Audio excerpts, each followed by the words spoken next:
So I just got back from Norway yesterday from doing the clinic.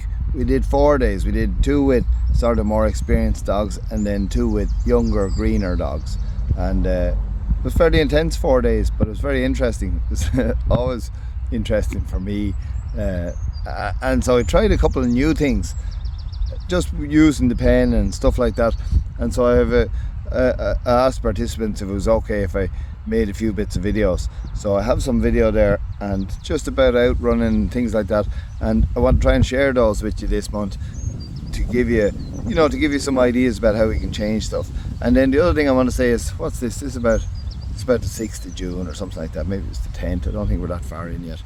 But what I just want you to think about is that no matter what stage of training you're at, everything is just incremental steps. So if it starts off with just balancing to us and all, and then putting sides on and then putting off balance flanks and then inside flanks and then driving and shedding, penning, whatever you want to do, it's all just incremental steps. And the nice thing is that most of this stuff, when you're doing one thing, it relates to the next thing. It's all relevant. So a lot of the time, to use the phrase, we're killing 2 birds with 1 stone, or maybe we're killing 3 or 4 birds with 1 stone.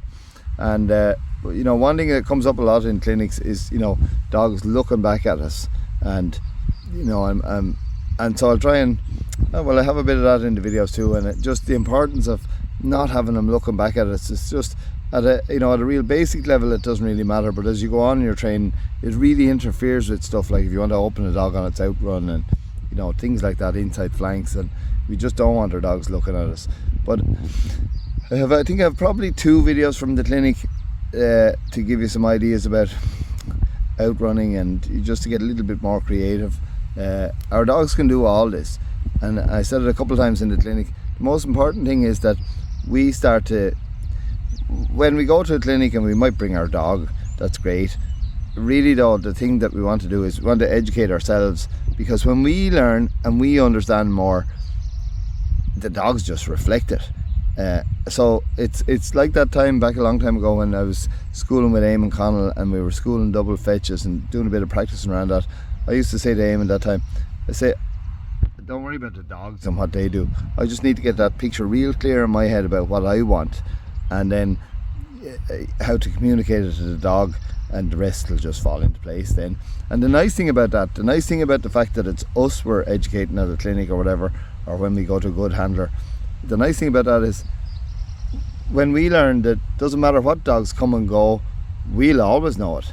So it's investing in ourselves, and that's why if you're on Patreon here, hopefully it's good to go through the videos, because it's us that needs to change really, and then we can adapt, and our dogs will start to reflect it.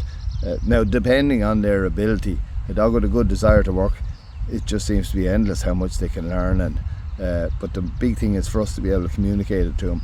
So I have those 2 videos probably from Norway. I was out schooling a little bit last night with Bruce and Jim. My focus needs to be on getting those dogs fit, and they know how to do all the stuff, but just having them fit and not having them rusty on any of their tools, having them familiar with doing all the stuff.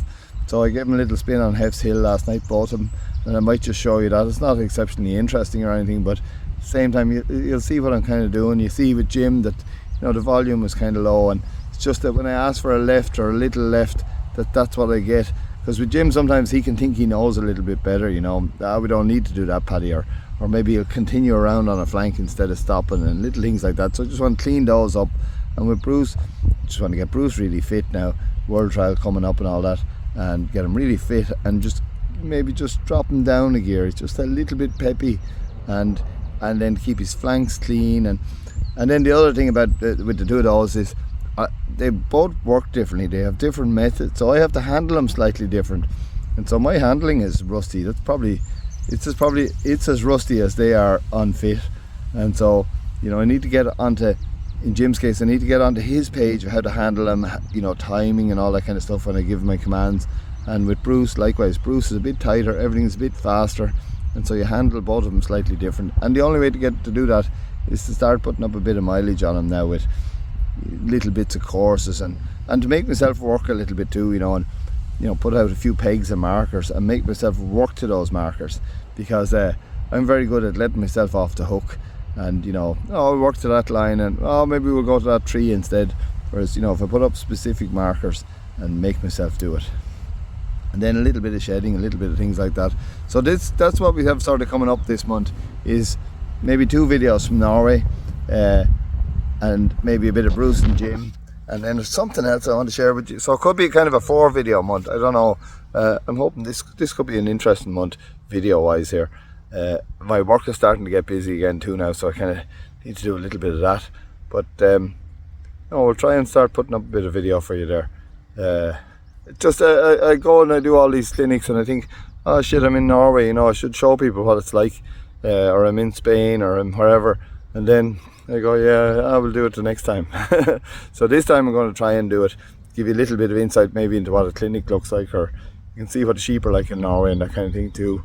So they'll be coming up hopefully this weekend. Now we'll get one of them made, so keep an eye out.